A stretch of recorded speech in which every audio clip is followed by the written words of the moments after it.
Uzi's a really interesting player because prior to this year, everyone always said he was the best player to never win anything. But he's now won an LPL title, has a chance to win an international MSI title, and that would propel him forward into the conversation in a very strong way. And this year I feel like he's understood how he, as well as his team, have to be very good in order for him to get recognition. Uzi is playing the best that he ever has in his career. Normally when you have a domestic split from Uzi, he still makes a lot of uncharacteristic mistakes that you don't normally see from him on an international stage, but he was just a completely different animal. It used to be before that Uzi was kind of this mad dog on a leash and his team just kind of held the leash back. This time around he's more of the leading sled dog, you know, charging forward to victory and really paving the path for RNG.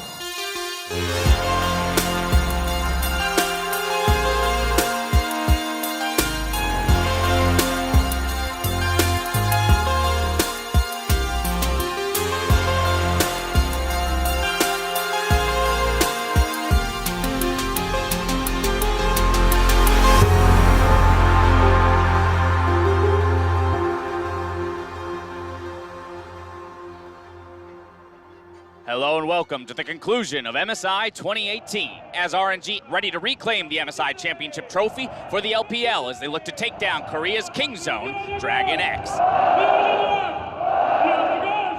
If I truly believe that Uzi is the best player in the world right now, then he needs to prove what Faker has already done, that you can look across from your opponents, that you can hard carry your team, and that you can be the difference in a very close matchup.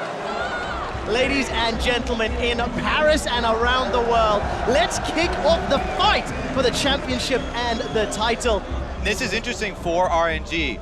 We set up the defense style, try and wait for Uzi to scale up.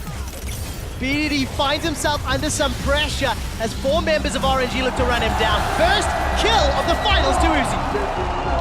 对，别急，他们少装备，他们现在要发育，他们女警要时间到。 Tanks full steam ahead. They're gonna go for the dive. Prayers, no flash available. King Zone got trapped, and Uzi gets a double kill. 5-0-3. This might be it.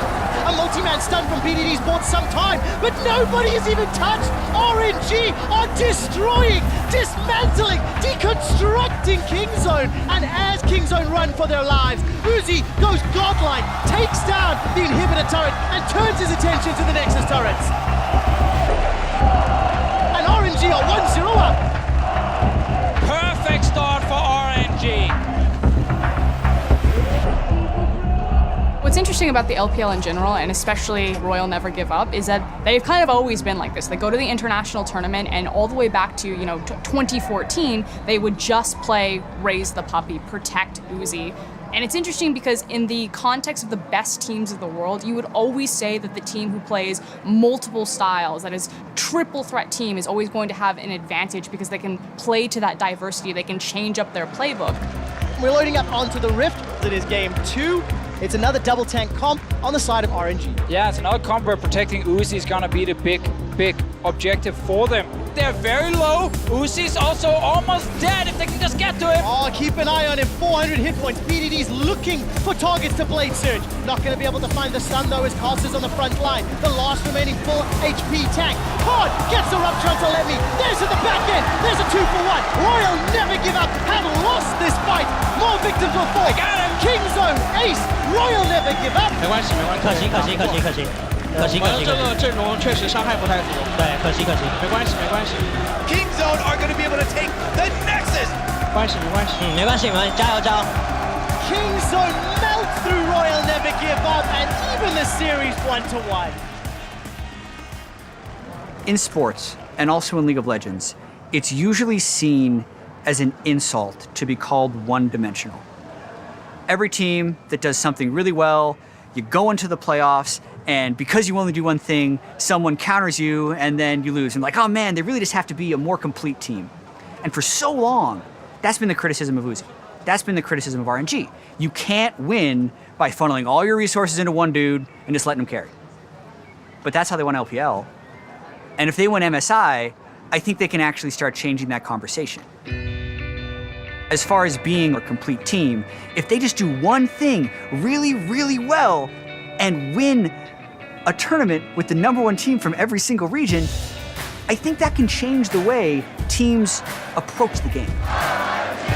You can hear Zenith cheering as we load up onto the rip.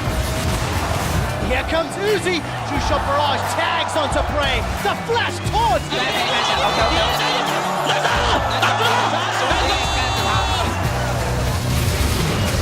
Whoa, whoa, whoa, whoa, whoa. Wow, Uzi manages to use that arcade shift. Now he's exhausted. Here comes Khan. Standing on his right sometimes.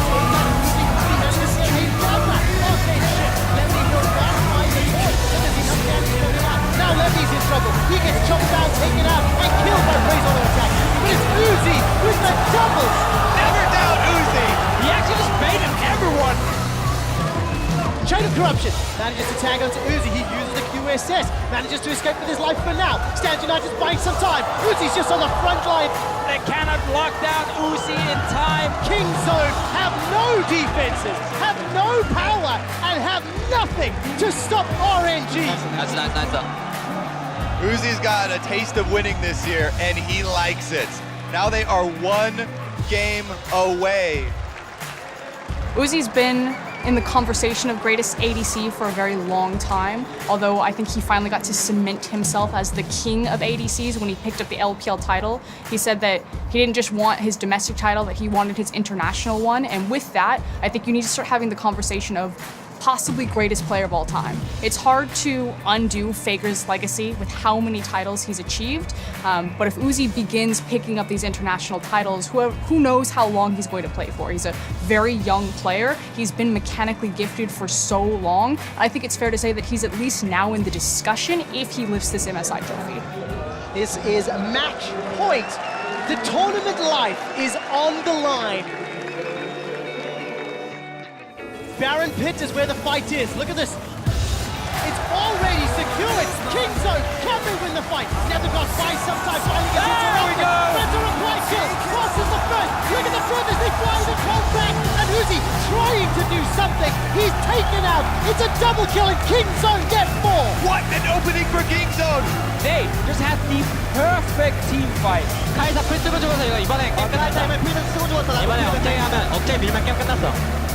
The only positive for RNG is that Uzi is actually strong enough to take a team fight. That is how RNG can win. We just have to remember how hard it is for Uzi, because he's watching everyone in front of him get hit by 3 to 4 massive AoE abilities that destroys them. So he needs to play team fights perfectly. 你们尽量打团一起往前冲一点，不然他们后排伤害太高了。我直接冲他们后排了要。对吗？对，我要直接冲他们后排，不然我们赢不了团了。RNG inside the Baron Pit. Superman is out of bounds. Look at the fight. That's already a kill.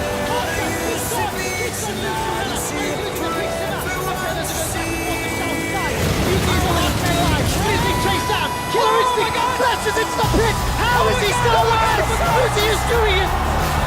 Uzi keeps RNG alive. 他们还没有水银呢，还没有水银，还差10秒。哎，中路我们要看一波吗？对，我觉得结果。Oh, that's straight onto Prey. Royal never give up on doing it. 来打！可以吗？可以吗？我觉得可以，我觉得可以，来打！ And King Zone's base is in tatters. They're gonna do it!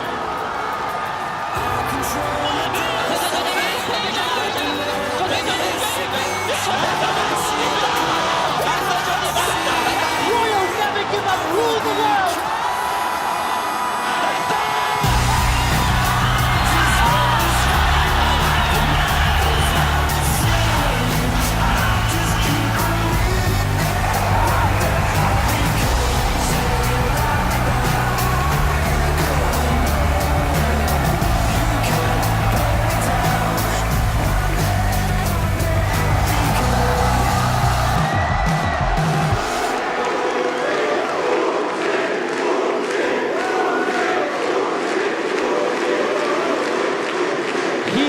In the last big team fight, he survives. What a year for the best player in the world, Uzi.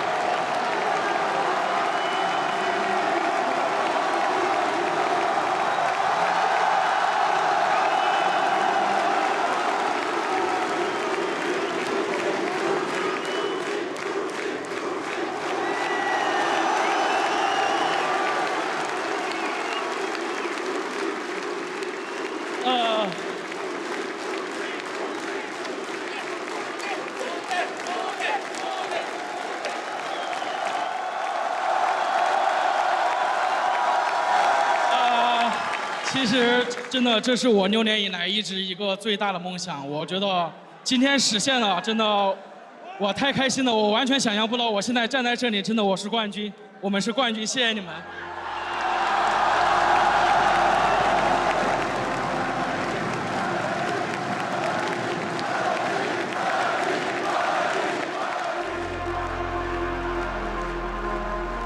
They've constantly been second place behind Korea. You know, maybe you take 2015 out of there, the collapse of the LPL. It was then 2016, the rebuilding, 2017, the re-emergence of the LPL, and now 2018, you know, coming to reign their dominance. He's vindicated China and himself. You know, it's no more second place. It's grabbing hold of the first place and proving that they truly are the best region in the world. 也有很期待现在抱着这个奖杯回到中国，回到上海。非常的期待，因为我们俱乐部也有很多的奖杯，但是世界赛的奖杯还没有。我觉得这个就是当有人去参观我们俱乐部的时候，我觉得这个真的是非常强大的一个奖杯。